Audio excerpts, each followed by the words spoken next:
नमस्कार दोस्तों, विद्या हब में स्वागत करता हूं। दोस्तों, इस वीडियो में हम लोग बिहार बोर्ड कक्षा 10 के विद्यार्थियों के लिए हिंदी में काव्यखंड का चैप्टर नंबर 6 और चैप्टर का नाम है जनतंत्र का जन्म। इस चैप्टर से संबंधित महत्वपूर्ण ऑब्जेक्टिव प्रश्न डिस्कस करने वाले हैं। इसमें कुल 70 ऑब्जेक्टिव प्रश्न हैं और 21 लाइनर क्वेश्चन है। तो कुल मिलाकर के 90 क्वेश्चन है, जो अपने आप में एक चैप्टर के लिए बहुत होता है। ठीक है, तो आपका इसमें से एक भी ऑब्जेक्टिव प्रश्न नहीं छूट पाएगा यदि आप पूरा वीडियो देखते हैं तो चलिए दोस्तों, शुरू करते हैं पहले प्रश्न से। पहला प्रश्न है यहाँ पे, जनतंत्र का जन्म कविता के कवि कौन है? सुमित्रानंदन पंत, रामधारी सिंह दिनकर, कुंवर नारायण अज्ञे। तो सही जवाब होगा इस प्रश्न का option number B, Ramdhari Singh Dinkar. जनतंत्र का जन्म कविता के कवि कौन है? रामधारी सिंह दिनकर है। ऑप्शन नंबर बी इस प्रश्न का बिल्कुल सही जवाब है। अगला प्रश्न है, अगला प्रश्न नंबर 2, रामधारी सिंह दिनकर का जन्म किस राज्य में हुआ था? तो इसका जन्म हुआ है ऑप्शन नंबर सी, बिहार में। कहाँ हुआ है? बिहार में। ऑप्शन नंबर सी सही जवाब है। अगला प्रश्न है, दिनकर जी का जन्म बिहार के किस जिले में हुआ है? जिले का नाम बताना है। सही जवाब होगा इस प्रश्न का ऑप्शन नंबर बी, बेगूसराय में। ऑप्शन नंबर बी सही जवाब है। अगला प्रश्न, रामधारी सिंह दिनकर का जन्म कब हुआ था? डेट बताना है। तो सही जवाब होगा इस प्रश्न का ऑप्शन नंबर ए, 23 सितंबर 1908 को। कब हुआ? 23 सितंबर 1908 को। ऑप्शन नंबर ए सही जवाब है। अगला प्रश्न, रामधारी सिंह दिनकर के पिता का क्या नाम था? तो इसके पिताजी का क्या नाम है? तो वो है option number A, Ravi Singh. इनके पिताजी का नाम क्या था? रवि सिंह है। ऑप्शन नंबर ए सही जवाब है। अगला प्रश्न, दिनकर जी के माता का नाम क्या है? माता का नाम क्या था? मरू देवी, मनरूप देवी, कस्तूरबा, सुमित्रा देवी।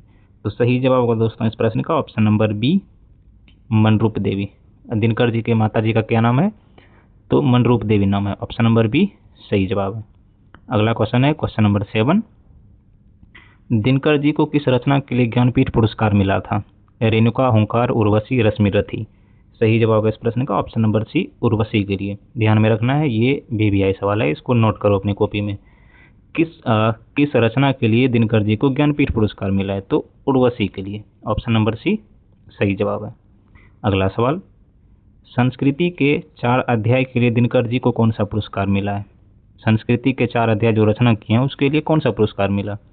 तो सही जवाब होगा इस प्रश्न का ऑप्शन नंबर बी, साहित्य अकादमी पुरस्कार। ठीक है, ऑप्शन नंबर बी इस प्रश्न का सही जवाब है। ये भी VVI है, इसको नोट करो। तो इसको नोट इसे करना है कि संस्कृति के 4 अध्याय के लिए दिनकर जी को साहित्य अकादमी पुरस्कार मिला है, ऐसे बस। ऑप्शन नंबर बी यहाँ पे इस प्रश्न का सही जवाब है। अगला प्रश्न है, अगला प्रश्न में कहा गया है, दिनकर जी को भारत सरकार द्वारा कौन सा सम्मान दिया गया था? तो इसे सम्मान दिया गया है option number B, Padma Bhushan पुरस्कार दिया गया है। ऑप्शन नंबर बी सही जवाब है। अगला सवाल, दिनकर जी किस काल के प्रमुख कवि माने जाते हैं? भक्ति काल, छायावादोत्तर काल, रीतिकाल, आदिकाल।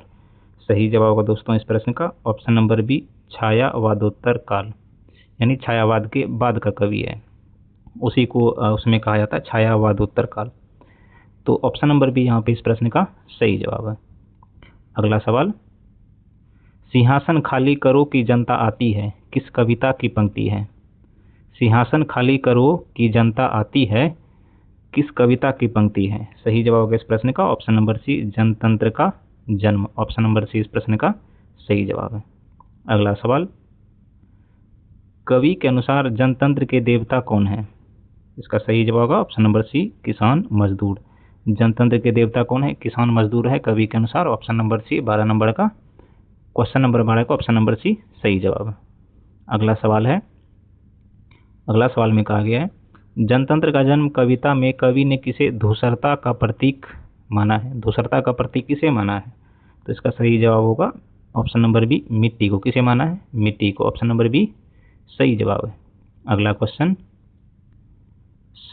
सदियों की ठंडी बुझी राख सुगबुगा उठी, मिट्टी सोने का पहन इठलाती है, तो रिक्त स्थान को भरें। तो यहाँ पे खाली जगह पे क्या आएगा?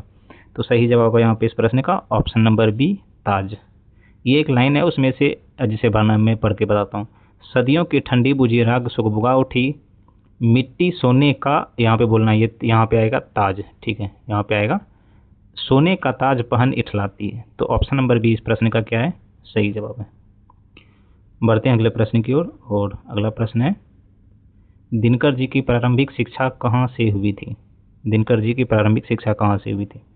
सही जवाब होगा इसका ऑप्शन नंबर बी, गांव और उसके आसपास से, ऑप्शन नंबर बी। अगला सवाल, दिनकर जी ने बीए ऑनर्स किस विषय से किया था? सही जवाब होगा इस प्रश्न का ऑप्शन नंबर सी, इतिहास से। बीए ऑनर्स किस विषय से किया था? इतिहास से किया था, ऑप्शन नंबर सी सही जवाब है। अगला सवाल, दिनकर जी ने बीए ऑनर्स किस कॉलेज से किया? इसका सही जवाब होगा दोस्तों ऑप्शन नंबर ए, पटना कॉलेज से किया था। किस कॉलेज से?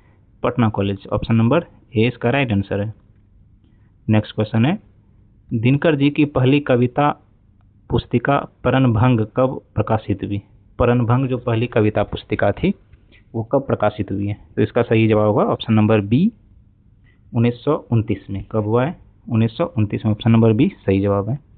अगला सवाल है, दिनकर जी का निधन कब हुआ? तो इसका राइट आंसर होगा ऑप्शन नंबर ए, 24 अप्रैल 1974 को, ऑप्शन नंबर ए सही जवाब है।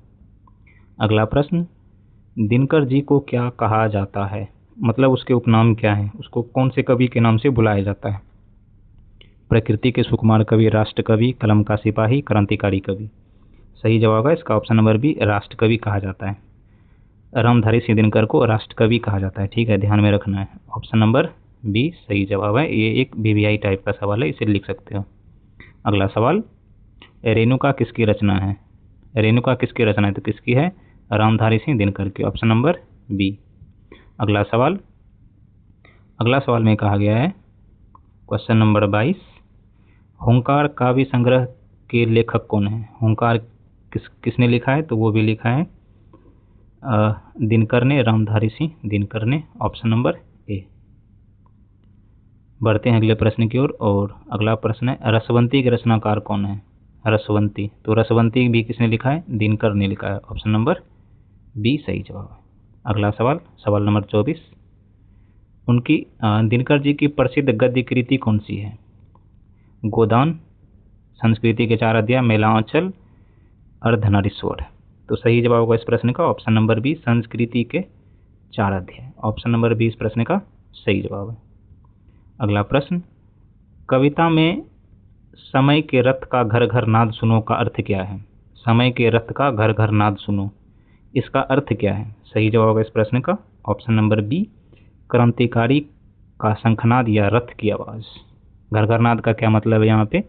क्रांति का शंखनाद या रथ की आवाज़, ऑप्शन नंबर बी सही जवाब है। अगला सवाल है सवाल नंबर 26, कवि के अनुसार जनता कैसी है? तो कवि के अनुसार जनता कैसी है, इसका जो राइट आंसर होगा ऑप्शन नंबर बी, मिट्टी की अबोध मूर्तें, ऑप्शन नंबर बी। अगला सवाल, जनता के सहने की शक्ति किसके समान है? जनता के सहने की शक्ति किसके समान है? तो इसका सही जवाब होगा ऑप्शन नंबर बी, पृथ्वी यानी मिट्टी के समान, ऑप्शन नंबर बी। अगला सवाल, मिट्टी की अबोध मूर्तें कौन है? मिट्टी की अबोध मूर्त कौन है? तो वो है जनता है, ऑप्शन नंबर बी सही जवाब है। अगला क्वेश्चन है, फावड़े और हल किसके राजदंड बनने को है? फावड़े और हल किसके राजदंड बनने को है? तो इसका सही जवाब होगा ऑप्शन नंबर बी, जनता के। किसके बनने को है? जनता के, ऑप्शन नंबर बी सही जवाब है। अगला क्वेश्चन में कहा गया दोस्तों, दिनकर जी ने जनतंत्र का जन्म कविता में किसे मिट्टी की मूर्त कहा है? मिट्टी की मूर्त किसे कहा है? तो वो कहा है जनता को कहा है, ऑप्शन नंबर बी सही जवाब है। अगला क्वेश्चन है क्वेश्चन नंबर 31वां क्वेश्चन पे पहुंच चुके हैं। कवि के अनुसार आज के देवता कहाँ मिलेंगे? मंदिरों में, राजमहलों में, खेतों और खलिहानों में, पहाड़ों पर। तो सही जवाब होगा इसका ऑप्शन नंबर सी, खेतों और खलिहानों में। कहाँ मिलेंगे? खेतों और खलिहानों में, ऑप्शन नंबर सी इसका सही जवाब है। जनतंत्र का जन्म कविता के अनुसार राजदंड क्या है? तो ऑप्शन नंबर सी, फावड़े और हल, ऑप्शन नंबर सी। अगला प्रश्न नंबर 33 में है, हुंकारों से महलों की नींव उखड़ जाती, यहाँ किसकी हुंकार की बात हो रही है? तो सही जवाब होगा दोस्तों इस प्रश्न का ऑप्शन नंबर सी, जनता की। मतलब जनता के हुंकारों से महलों की नींव उखड़ जाती है, ऑप्शन नंबर सी इस प्रश्न का सही जवाब है। अगला प्रश्न है प्रश्न नंबर 34, आरती लिए तू किसे ढकता है मूर्ख, यहाँ मूर्ख शब्द किसे कहा गया है? तो सही जवाब होगा इस प्रश्न का ऑप्शन नंबर बी, जो मंदिरों में देवता ढूंढता है। ऑप्शन नंबर बी इस प्रश्न का सही जवाब है। अगला सवाल, दिनकर जी की कविता में कौन सा स्वर है? कौन सा स्वर है? तो इसका सही जवाब है ऑप्शन नंबर बी, ओज और राष्ट्रीय चेतना। ऑप्शन नंबर बी इस प्रश्न का सही जवाब। अगला क्वेश्चन नंबर 36, नीम के पत्ते किसकी रचना है? नीम के पत्ते किसकी रचना है? तो सही जवाब है इस प्रश्न का ऑप्शन नंबर ए, दिनकर की रचना। किसकी रचना है? दिनकर की। ऑप्शन नंबर ए सही जवाब है।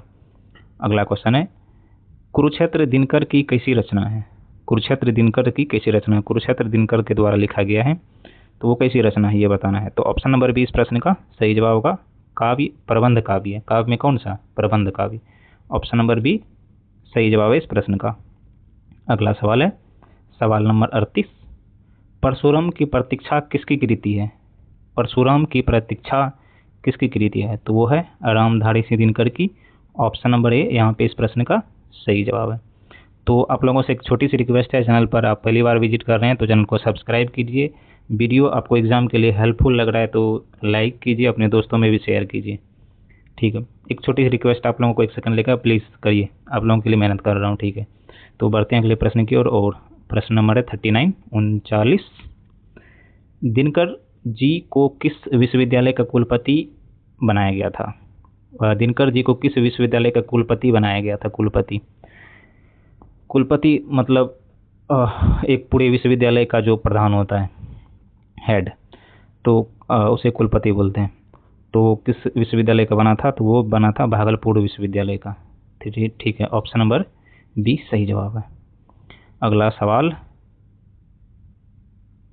जनतंत्र का जन्म शीर्षक कविता में कवि ने दूध मुही शब्द का प्रयोग किसके लिए किया है? जनतंत्र का जन्म जो शीर्षक कविता है उसमें दूध मुही शब्द आया है, तो दूध मुही शब्द किसके लिए आया है?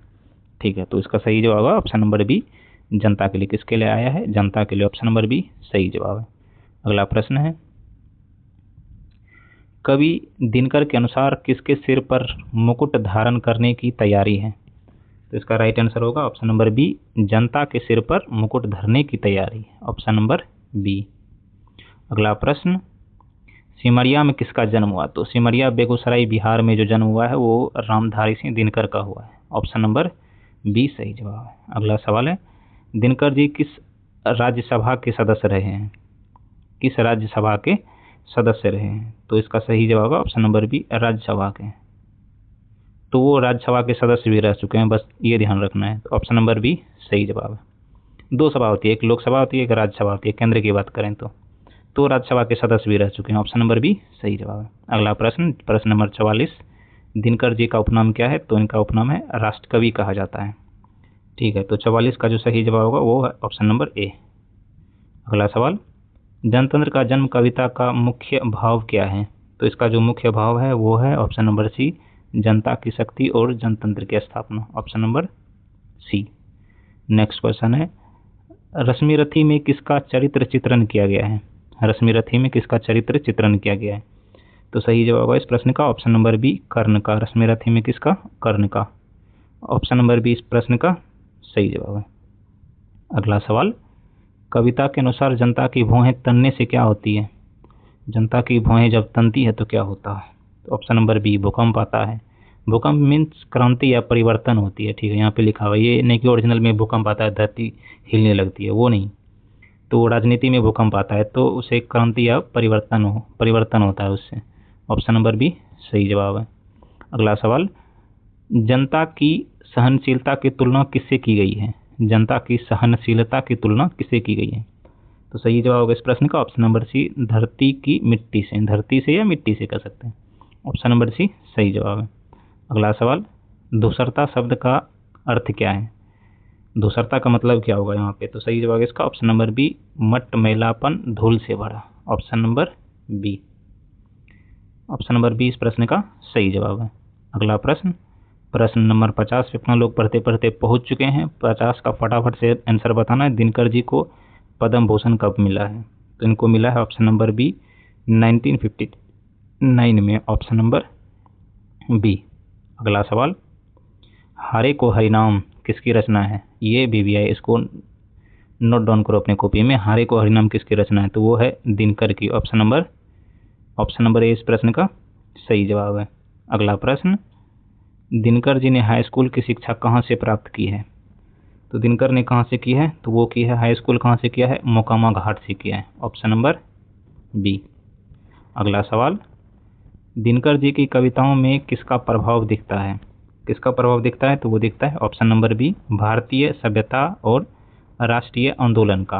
ऑप्शन नंबर बी इसका राइट आंसर है। क्वेश्चन नंबर 53 का ऑप्शन नंबर बी। अगला सवाल, मिट्टी का ताज पहन इठलाती है, नहीं सॉरी मिट्टी नहीं, मिट्टी सोने का ताज पहन इठलाती है। यहाँ मिट्टी शब्द किसका प्रतीक है? तो इसका सही जवाब होगा ऑप्शन नंबर बी, जनता का। ऑप्शन नंबर बी इसका सही जवाब है। अगला सवाल, घर घर नाद में कौन सा अलंकार है? घर घर नाद में कौन सा अलंकार है? तो इसका सही जवाब होगा दोस्तों प्यारे लाडलों, तो इसका सही जवाब होगा ऑप्शन नंबर बी, अनुप्रास। कौन सा अलंकार है? अनुप्रास अलंकार है। ऑप्शन नंबर बी इसका सही जवाब है। अगला सवाल है, कविता में जनता को क्या सहने वाली बताया गया है? कविता में जनता को क्या सहने वाली बताया गया है? सही जवाब होगा ऑप्शन नंबर बी, अंगारों की मार और कष्ट। ऑप्शन नंबर बी इस प्रश्न का सही जवाब है। अगला सवाल, जनतंत्र का जन्म कविता में कवि किसके स्वागत की बात कर रहा है? तो इसका सही जवाब है दोस्तों ऑप्शन नंबर बी, जनता के शासन या जनतंत्र के। ऑप्शन नंबर बी सही जवाब है। अगला क्वेश्चन है क्वेश्चन नंबर 58, दिनकर जी ने रसवंती कब लिखी है? जो उनकी रसवंती रचना है वो कब लिखी है? तो इसका राइट आंसर होगा दोस्तों ऑप्शन नंबर बी, 1939 ईस्वी में। Option number B. अगला प्रश्न, दिनकर जी की मृत्यु कहाँ हुई थी? तो उनका मृत्यु कहाँ हुआ? तो इसका सही जवाब है ऑप्शन नंबर बी, मद्रास में कहाँ? विली डेगन अस्पताल में। ऑप्शन नंबर बी यहाँ पे इस प्रश्न का सही जवाब है। अगला प्रश्न है, जनतंत्र का जन्म कविता में कितने छंदों का प्रयोग हुआ है? जनतंत्र का जन्म जो कविता है इसमें कितने छंदों का प्रयोग हुआ है? तो यहाँ पे इस प्रश्न का सही जवाब है दोस्तों ऑप्शन नंबर बी, 13 छंदों का। और जो ये किसके आधार पर है? ये भाव के आधार पर है, ठीक है। तो कितने छंदों का प्रयोग हुआ है? 13 छंदों का प्रयोग हुआ है। ऑप्शन नंबर बी इस प्रश्न का सही जवाब है। अगला प्रश्न है, जगत का सबसे विराट जनतंत्र किसे कहा गया है?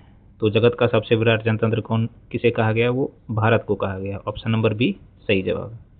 अगला प्रश्न है, अगला प्रश्न में कहा गया दोस्तों, भारत के जनतंत्र में कितने सिरों पर मुकुट रहने की बात कही गई है जनसंख्या के आधार पर?